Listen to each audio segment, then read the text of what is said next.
Welcome, deep divers. Okay, Good. picture this. A company, right?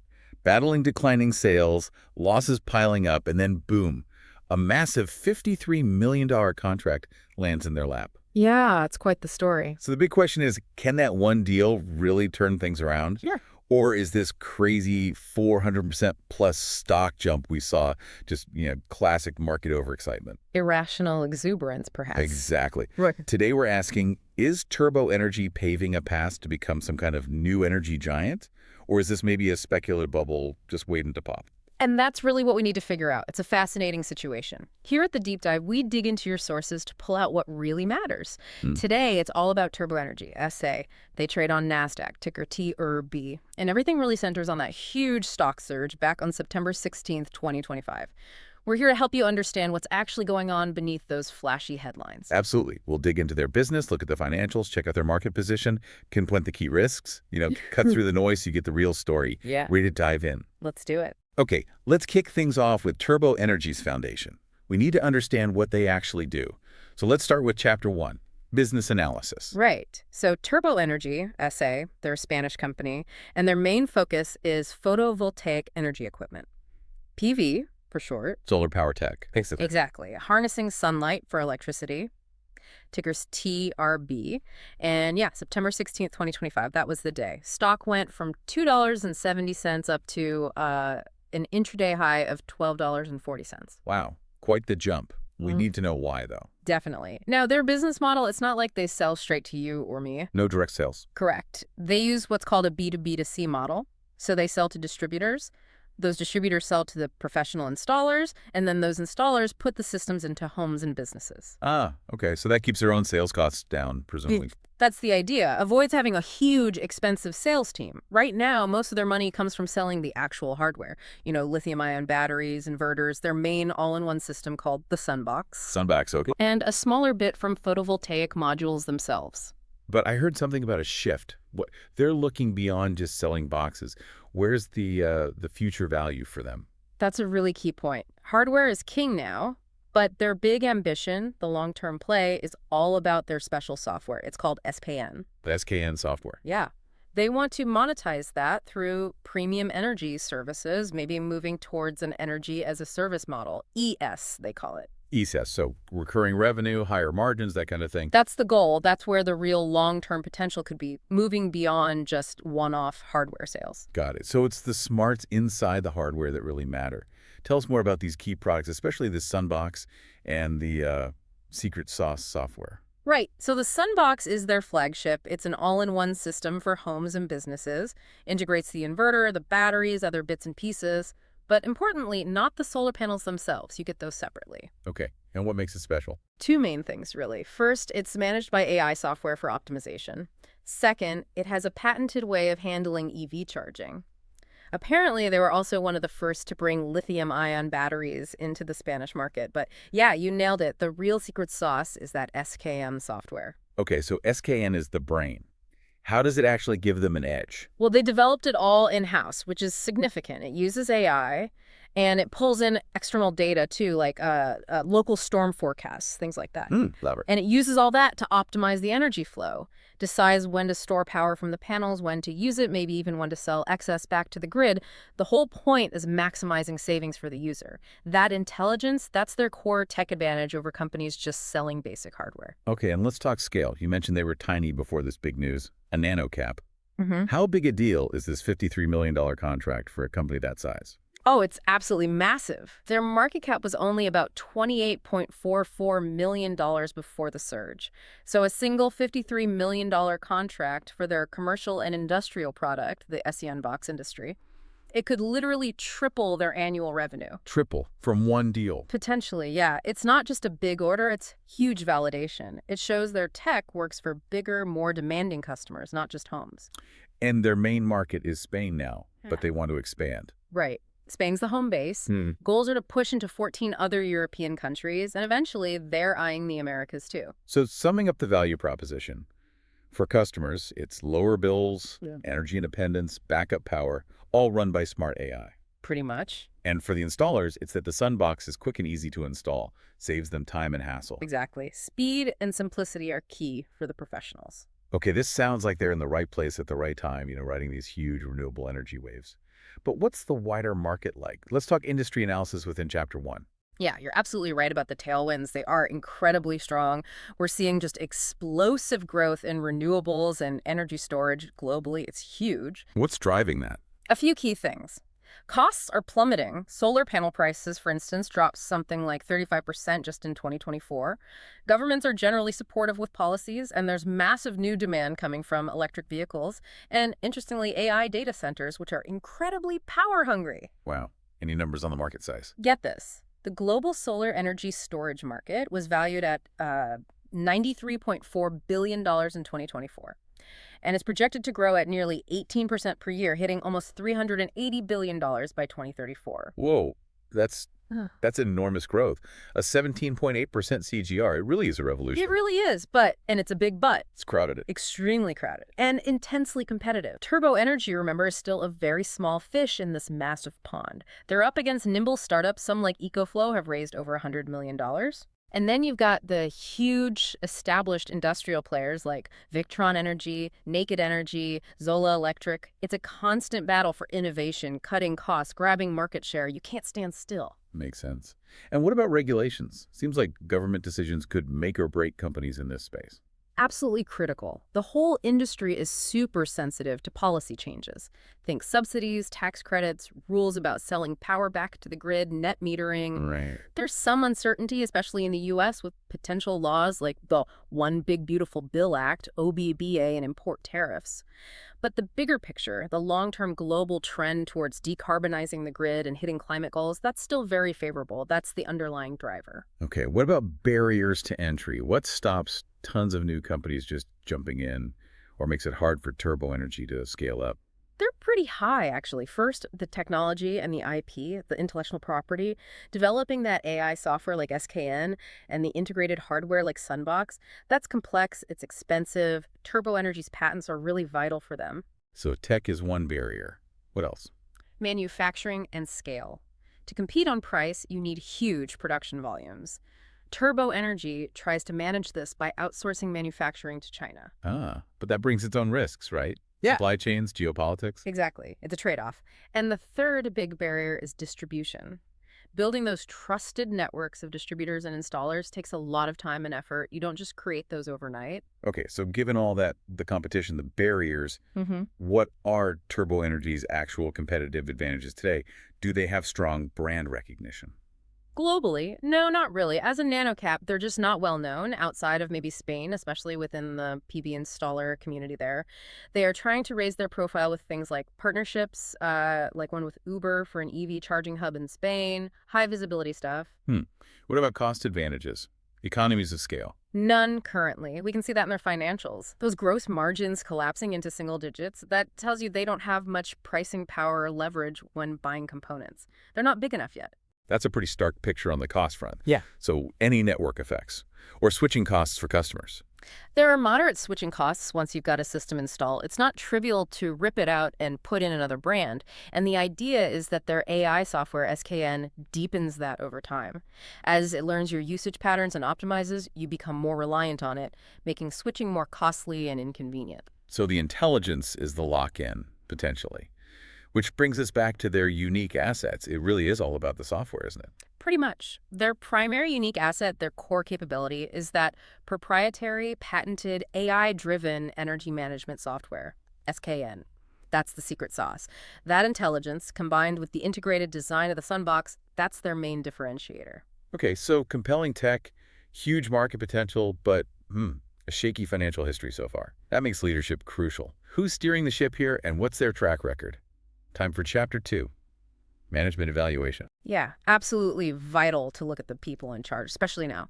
The key figure is Enrique Silva Belvis. He's the chairman and CEO of the parent company, and he controls about 78% of the voting power. So he's ultimately in charge. 78%, wow. Yeah. He's got deep experience, been in the PV sector since 2003. But under his leadership, Turbo Energy's history has been, well, volatile. Big growth spurt in 2022, then that sharp drop in 23 and 24, and now this massive contract win. It's definitely not been a smooth ride. And who's the CEO of Turbo Energy itself? Is that also Belvis? No, the CEO of Turbo Energy, the subsidiary, is Mariano Floria. He was appointed back in October 2022.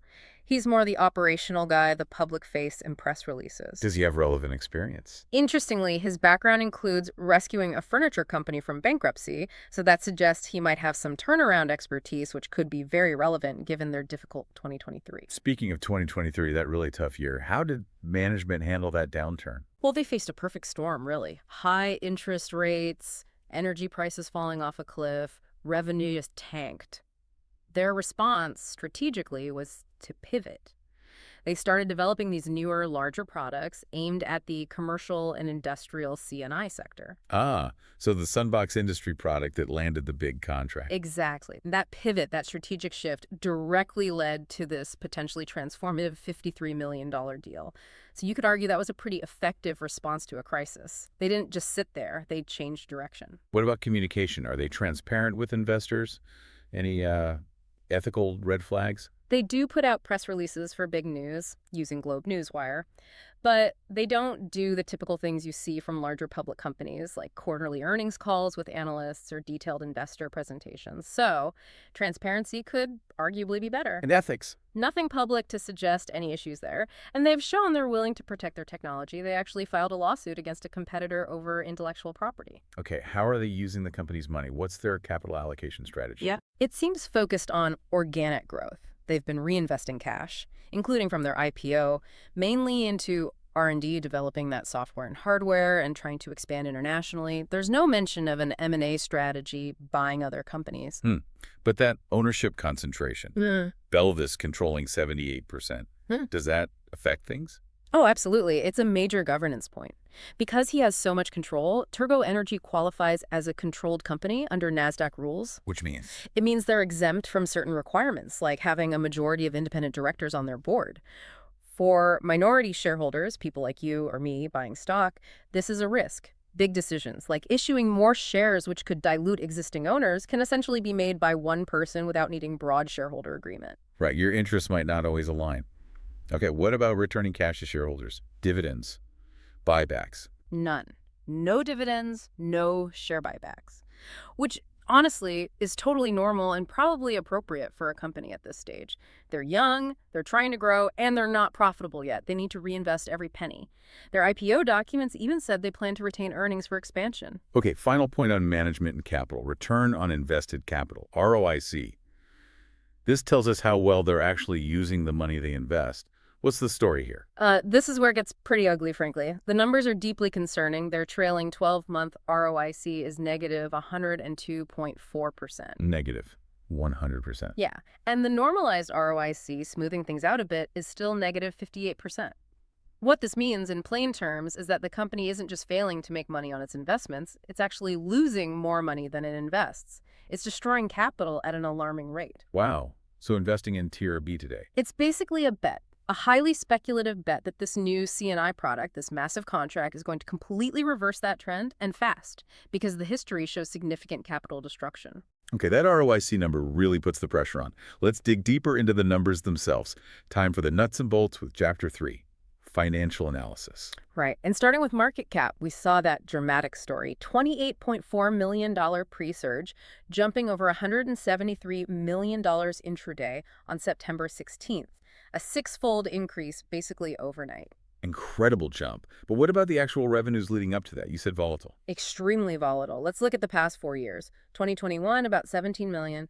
Then 2022, it jumped over 80% to $31 million. Huge growth. Okay, impressive. But then? Then the bottom fell out. 2023, revenue crashed nearly 58%, down to $13 million. And 2024 saw another drop, down 28% to just $9.4 million. Ouch. What caused such a dramatic swing? They blame those macroeconomic factors we touched on. High interest rates making financing harder, energy prices falling, which reduced the urgency for solar, and the whole industry dealing with excess inventory left over from the 2022 boom, especially in Spain. It was a real boom and bust cycle for them. And the profit margins during all this. Margins tell a lot about the underlying health. Yeah, and the story isn't good here either. Let's start with gross margin. That's revenue minus the direct cost of goods sold. It collapsed from almost 15% in 2022 down to just 3.6% in 2024. 3.6%. That's razor thin. Extremely thin. Yeah. Way below the 20% mark you'd ideally like to see. It suggests they have very little power to set prices in their market. Really flags a lack of competitive muscle, at least historically. Okay, what about operating and net margins? Worse. Operating margin, which looks at profit from core operations, swung from a small positive 5.5% in 2022 to a massive negative 43.5% in 2024. They're spending way more running the business than they're earning from sales. 43% loss on operations. Yeah. And net profit margin, the bottom line after everything, went from a small profit of 3.3% in 2022 to a loss of 35.4% in 2024. So for every dollar of sales last year, they lost over 35 cents. Yikes. You can see all this laid out in Table 1. Turbo Energy, SA, 4-year financial summary in the source materials, right? Exactly. It summarizes that deteriorating trend quite clearly. It's a challenging picture. Okay, what about cash flow? Sometimes companies lose money on paper but still generate cash. Any bright spots there? Free cash flow. It's been volatile, too. Tiny positive in 2021, big negative 5.8 million outflow in 2022, small positive again in 2023, and then positive 0.86 million in 2024. Ah, so positive free cash flow last year, even with the net loss. How? Yeah, but there's a crucial nuance here. That positive FCF in 2024 wasn't because the business suddenly became profitable. It was mostly because they reduced their inventory. They sold off a lot of that excess stock they were stuck with from the 2022 peak. So it was like a one-time cash infusion from selling old stuff, not sustainable cash generation from operations. Precisely. It's a bit deceptive if you don't dig into why it was positive. Right. Not a sign of fundamental strength returning, unfortunately. Got it. So consistency in earnings is obviously not there. Definitely not. Small profits in 21, 22, then significant and growing losses in 23 and 24. Very unstable earnings picture. Let's look at the balance sheet stability, or lack thereof. Debt. What's their debt-to-equity ratio? This is another major red flag.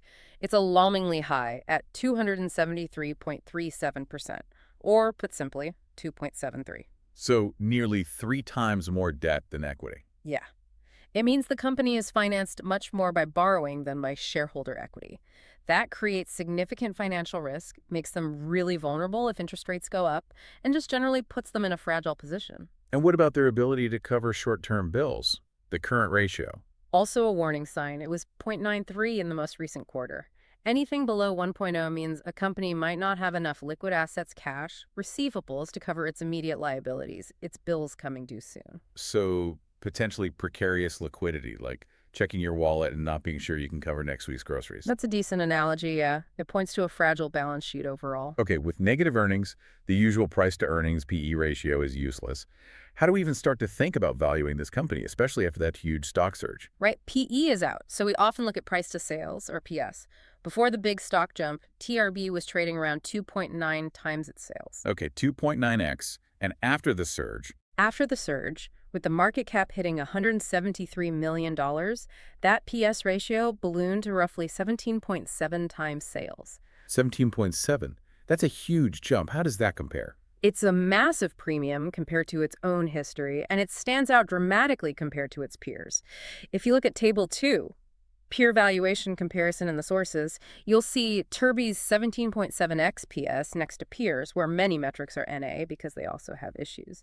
But TURB's negative margins and high debt really make that high PS multiple look stretched. So the market is really betting on the future, ignoring the past financials. Completely. It's pricing in flawless execution of this new contract and assuming many more will follow, along with a dramatic improvement in profitability. What about trying to calculate an intrinsic value, like using a discounted cash flow, a DCF model? Well, a DCF tries to estimate what a company is worth based on its expected future cash flows, discounted back to today's value to account for risk and time. Can we do that for Turbo Energy? You can try, but the problem is the extreme uncertainty. Because their future is so unclear, is this contract a one-off or a new beginning?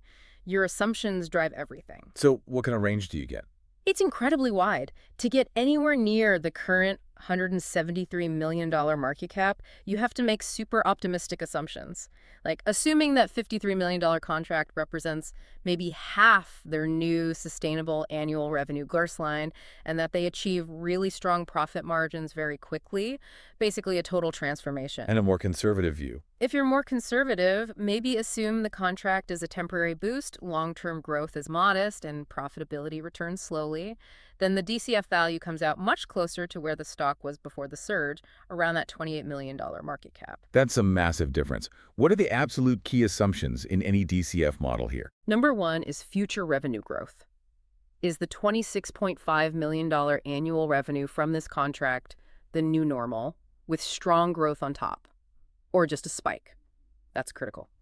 Number two is future profit margins. Can they go from deeply negative margins to healthy positive ones? They need economies of scale they currently lack. And the discount rate. How much do you discount those future cash flows? Given all the risks we've discussed, nanocap size, unprofitability, high debt, customer concentration on this one deal, execution risk, the controlled company governance emotion, you need a very high discount rate, probably somewhere in the 15% to 20% range, maybe even higher. That reflects the high risk involved. Okay, we've got the business, the management, the shaky financials. Let's switch focus now to the market itself. How are investors and analysts viewing Turbo Energy? Who owns the stock? And what are the biggest risks still looming? We're moving into part two, navigating the market, ownership, and risks. Sounds good. All right, let's kick off part two by looking at how the market perceives Turbo Energy right now. What's the sentiment out there? Let's get into chapter 4, market sentiment. First thing to note, and it's pretty significant, there is currently zero analyst coverage. No Wall Street analysts following it. Nope. That's pretty common for companies this small, these nanocaps. But it means there's no professional, independent financial analysis readily available to counterbalance news hype or retail investor enthusiasm. The narrative gets shaped easily. And speaking of narrative, how has the recent news, especially that huge contract, been portrayed? What's the media tone? Oh, it's been overwhelmingly positive. Sensational, even. You see headlines with words like soars, skyrocketed, explodes. It's all focused entirely on the $53 million contract win. So that positive spin has kind of drowned out the underlying financial problems we just discussed. Completely. The bullish story about the contract has really dominated the perception, pushing the historical financial struggles into the background, at least for now. Interesting. What about short sellers? Yeah. Are people betting against the stock? Is there high short interest? Surprisingly low, actually. Very low. Only about 16,800 shares shorted. The days to cover how long it would take short sellers to buy back all the shares they've borrowed is just 0.53 days. So this price surge wasn't driven by a short squeeze. No, definitely not. There just aren't enough shorts for that. This looks like pure buying momentum, driven by the contract news and speculation about the future. Okay, let's look at some technical indicators. How does the current price compare to its recent trading history, like the moving averages? This really shows how extreme the move was. Right now, TURB is trading an incredible 390% above its 50-day moving average. Wow, nearly 4 times its average price over the last couple of months. Exactly. It signals incredibly powerful short-term bullish momentum, but technically it's considered extremely overbought. Often stocks that get this far above their moving average are prone to a pullback. And a longer-term picture, the 200-day average. Even more extreme, it's trading 436% above its 200-day moving average. So yes, it confirms a strong long-term uptrend has been established, but the sheer size of that deviation, 436%, suggests the price action has gone parabolic, like a rocket launch. And rockets, well, they don't usually go straight up forever without some correction. It looks potentially unsustainable at this level without more positive news. Parabolic's a good word for it. Okay, so if institutions aren't driving this and shorts aren't being squeezed, who actually owns Turbo Energy stock? Let's look at Chapter 5, ownership structure. Yeah, this is really interesting. As we hinted, institutional ownership is incredibly low, almost non-existent for a public company. How low? Only 4 institutions are listed as holding shares, and combined they own just over 76,000 shares. That's a tiny fraction of the company. And who are these institutions? Yeah. Big long-term funds. Not really. The largest holders listed are names like Morgan Stanley, Citadel, Virtu. These are often market makers or high-frequency trading firms or quantitative traders, not typically your traditional long-term fundamental investors. It suggests there wasn't much broad institutional confidence before the big contract news broke. Okay, so not institutions. What about insiders? Do the people running the company own a lot of stock? Oh, yes. This is the flip side. Insider ownership is exceptionally high and incredibly concentrated. As we discussed, Chairman Enrique Silva Belvis controls roughly 78% of the voting power through his parent company and investment vehicles. 78%. So he basically controls the company entirely. Pretty much. It operates more like a publicly traded private company in that sense. Decision-making is highly centralized. Is that good or bad? It can be both, right? A potential strength is that strategy can be decisive and long-term without catering to short-term market whims, but it's also a significant risk for minority shareholders as their interests might not always perfectly align with the person holding nearly 4/5 of the votes. Have there been any recent insider stock trades, buying or selling? Well, we didn't find any records of recent insider buy or sell transactions filed with regulators, so no signals there lately. All right, we've looked at the business, the management, the finances, the market buzz, and who owns it. Now let's pull it all together and really focus on the potential upsides and downsides. Time for Chapter 6, Risk Assessment. Okay. A good way to frame this is using a SWOT analysis: strengths, weaknesses, opportunities, threats. You can see this summarized in Table 3. SWOT analysis of Turbo Energy SA in your sources. Let's start with the strengths. What internal advantages do they have? Their core strengths are definitely that proprietary patented AI software, SKN, that's a big one. Also, the innovative all-in-one design of the Sunbox. And of course, landing that $53 million contract is now a major strength. It validates their CNI technology. Plus, they do have experienced leadership, particularly Belvis's long tenure in the PV sector. Okay, makes sense. That's right. Now the flip side, weaknesses. What internal limitations are holding them back? This list is pretty significant, too.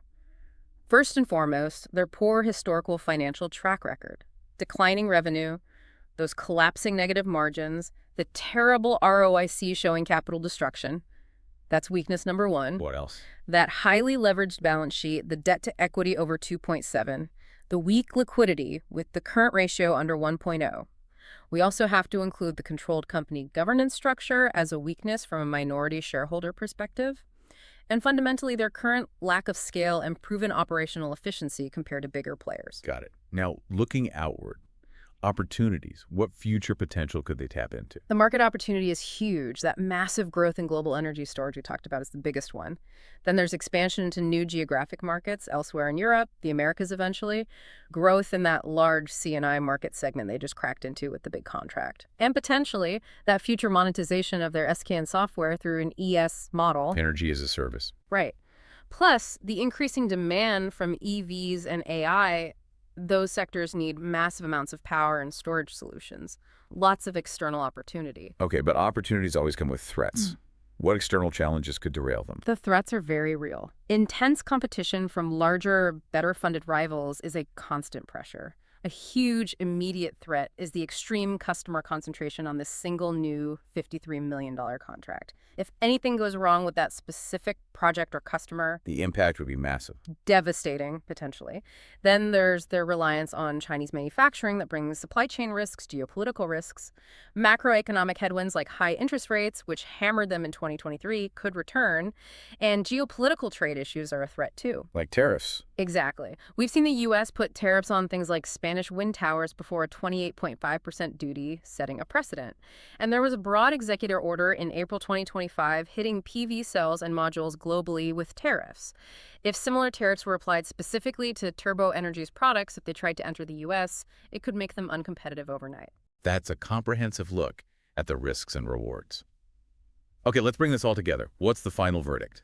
This brings us to Chapter 7, Conclusion. All right, let's synthesize. First, let's recap the bull case, the optimistic view. Why might you invest? Go for it. It really hangs on the transformative power of that $53 million contract. It genuinely has the potential to triple annual revenue, maybe paving a clear path to profitability finally. That's happening within a booming global energy storage market, a massive tailwind pushing them forward. They do have proprietary patented AI tech, which seems like a real competitive edge. And that high insider ownership does, arguably, align management's interests with success. Okay, that's the bull case. Now, paint the picture for the bear case. Why might you stay away? The bear case is rooted in that harsh financial reality we uncovered, a history of falling sales, collapsing margins, deeply negative ROIC, basically, destroying shareholder value historically. Their balance sheet is fragile, tons of debt, not much cash cushion. Right. The current stock price, after that huge surge, seems to price in absolute perfection. Flawless execution of this contract, many more to come, rapid margin improvement. There's just no room for error baked in at this valuation. And then you have the huge risks. Extreme customer concentration on this one deal, and those controlled company governance issues for minority investors. So, revisiting that intrinsic value estimate from the DCF, what's the takeaway on valuation? Just to reiterate, the range is incredibly wide. If you look at it conservatively, based on their actual track record, the value seems much closer to the pre-surge $28 million market cap. But the market values it at $173 million now. Exactly. To justify that current $173 million market cap, you absolutely have to believe in a radical, complete, and sustained business transformation. You need high growth and dramatic profit improvement starting now. The market is betting big on that turnaround story. So putting it all together, what's the neutral summary? How does the current price stack up? The current share price, around $12.40 when it peaked, clearly reflects enormous optimism. It seems significantly detached from the company's historical fundamentals. Investing here is a high-risk, high-reward proposition. It boils down to one question then. Pretty much. Yeah. Is this $53 million contract the genuine start of something new, sustained, profitable growth? Or is it just a temporary speculative sugar high against a backdrop of really significant financial and operational risks? That's the calculation you, the listener, need to make. So as you think about Turbo Energy's future, it's a tough balance, isn't it? How do you weigh that undeniable promise, cutting-edge AI, booming market against the really challenging financial past and the risks of that concentrated ownership? Where does the balance point lie for you? Definitely a lot to mull over. We really hope this deep dive was valuable for you. If you found this analysis useful, please do remember to like this video and subscribe to Stock Analytics AI right here on YouTube. Yeah, absolutely. And hey, members who support us for $4.99.90 yuan a month get priority access to deep dives on specific tickers you request. Plus, big news. Over the next few months, we're planning to cover all of the S&P 500 stocks. And our members will get exclusive priority access to those deep dives too. It's a huge project. We're excited about it. And hey, if you just want a one-off deep dive on a particular stock that's caught your eye, you can always drop us a super thanks on the video. We'll do our best to cover it. Just one final important note. Please remember, this analysis was generated by an AI system. It's for educational and informational purposes only. It should absolutely not be considered financial advice. That's right. We always encourage you to do your own thorough research, dig into the company yourself, or better yet, consult with a qualified financial advisor before making any investment decisions. Thanks for joining us on the deep dive.